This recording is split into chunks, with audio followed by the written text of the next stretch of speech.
HOA Karen destroyed tennis court lights, got sued and paid $170,000. Karen strutted onto the Willow Creek tennis courts like she owned the place. Her designer visor tilted just so, her voice already slicing through the evening air. "These lights are a disgrace," she barked, jabbing a manicured finger at the flickering floodlights. The neighborhood kids, mid-match, froze, their rackets drooping as her tirade began. It was a warm May evening in 2025, and the Willow Creek HOA had been Karen's personal battleground for years. She'd terrorized gardeners over improper rose pruning, hounded dog walkers for stepping on her grass, and now her sights were set on the tennis courts. The floodlights, installed a decade ago, weren't perfect. Sometimes they buzzed or dimmed, but they worked well enough for the community's nightly games. Not for Karen. She'd been emailing the HOA board for weeks, demanding state-of-the-art replacements, claiming the current ones were an eyesore and a safety hazard. When the board, strapped for funds, politely declined, Karen took matters into her own hands. "I'm Marcus, a 32-year-old high school coach and single dad, who'd been playing tennis here since I was a kid. The courts were my escape, a place to teach my daughter, Lily, how to swing a racket and laugh with neighbors.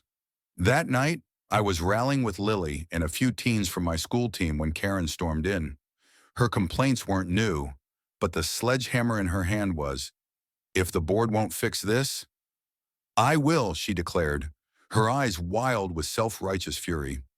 Before anyone could react, she swung the sledgehammer into the base of the nearest floodlight pole. Glass rained down, sparks flew, and the kids screamed, ducking for cover. 'Karen, stop,' I shouted, rushing forward, but she was already onto the next pole, swinging like a woman possessed. The lights flickered, then died, plunging the court into dusk's half-light. The other players, teenagers, parents, even old Mr. Jenkins, who'd been watching from the sidelines, stood stunned. Lily clung to my arm, whispering, "Dad, why's she doing this?" I had no answer. Karen's rampage left 3 of the 4 floodlights in ruins, their metal frames twisted, wires exposed like veins. The court, once alive with laughter and the thwack of tennis balls, was now a graveyard of shattered glass and bent steel. The next morning, word of Karen's destruction spread like wildfire. Neighbors gathered at the courts, snapping photos of the wreckage. The HOA board, led by Sarah, a no-nonsense accountant, called an emergency meeting. Karen showed up, unapologetic, claiming she'd done the community a favor by forcing an upgrade. Those lights were a liability, she insisted, tossing her hair. Sarah's jaw tightened. "You destroyed public property. Karen, this isn't your personal playground." The crowd murmured agreement, but Karen doubled down, accusing the board of neglecting the neighborhood. I couldn't stay silent. "You scared kids." "Karen," I said, my voice shaking, "you could have hurt someone." She rolled her eyes, muttering about overdramatic millennials. Tension simmered over the next week. The board estimated repairs at $120,000, money the HOA didn't have. Families who relied on the court's kids training for tournaments, seniors playing for exercise, were furious. The teens, led by Jamal, a star player on my team, started a petition to hold Karen accountable. "She can't just wreck our space and walk away," he said, his eyes blazing. I admired his fire but worried things could escalate.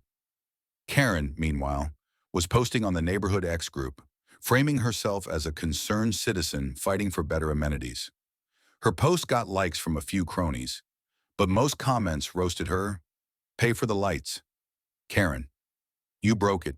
You fix it." Then came the twist no one saw coming. At the next HOA meeting, a quiet newcomer named Elena stood up. She was a retired lawyer who'd moved to Willow Creek a month ago, rarely speaking up until now. "I've been reviewing the HOA bylaws," she said, her voice steady but sharp. "Karen's actions violate multiple clauses, including willful destruction of community property. She's personally liable." The room went silent. Karen's face paled as Elena pulled out a folder. "I also found this," she continued, holding up grainy security footage from a nearby camera. It showed Karen sneaking onto the court at dusk, sledgehammer in hand, checking over her shoulder like a cartoon villain. Gasps rippled through the crowd. Karen stammered, "That's not me," but the evidence was undeniable. Elena's revelation shifted everything. The board filed a lawsuit against Karen, seeking $120,000 for repairs plus $50,000 in punitive damages for endangering the community. Social media exploded, with ex-posts tagging Karen as tennis court terminator. Memes of her swinging a sledgehammer went viral in the neighborhood group. Jamal and the teens organized a protest outside her house, holding signs like "Karen, pay up and lights out, justice on." I tried to keep them calm, but their anger was righteous. Karen's defiance cracked. She stopped showing up at meetings, her ex-posts went silent, and her blinds stayed drawn. The lawsuit's climax came in a packed courtroom 3 months later. Karen, dressed in a pristine white blazer, tried to spin her story, claiming she'd acted in the community's best interest. The judge wasn't buying it. "You took a sledgehammer to public property, Ms.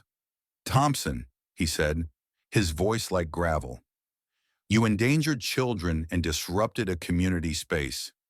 Sarah presented repair invoices, photos of the wreckage, and testimonies from players, including Lily, who bravely described hiding behind a bench as glass fell. Elena's footage was the final nail. The judge ruled in the HOA's favor, ordering Karen to pay $170 every cent of the repair costs and punitive damages. The courtroom erupted in cheers. Karen sat stone-faced, her hands trembling.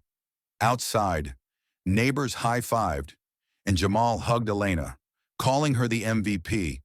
The victory felt sweet, but it wasn't just about money. It was about holding someone accountable who treated our community like her personal fiefdom. The teens started a fundraiser to cover any repair shortfalls, and even Mr. Jenkins donated $50, saying, "For the kids." I felt proud watching Lily chip in her allowance, her small way of reclaiming the court. Karen's downfall didn't end with the verdict. She put her house up for sale, unable to handle the neighborhood's cold stares. The courts got new lights, brighter than ever, and we held a grand reopening match. Lily aced her first serve, and the crowd roared. But the scars of Karen's chaos lingered, a reminder of how one person's selfishness could ripple. As we played under the new lights, I couldn't help but wonder what makes someone like Karen think they're above everyone else. The story doesn't end here. Was Karen's punishment fair? Should the community have pushed for more or less? Share your thoughts on X. Let's talk about justice, accountability, and what it means to share a space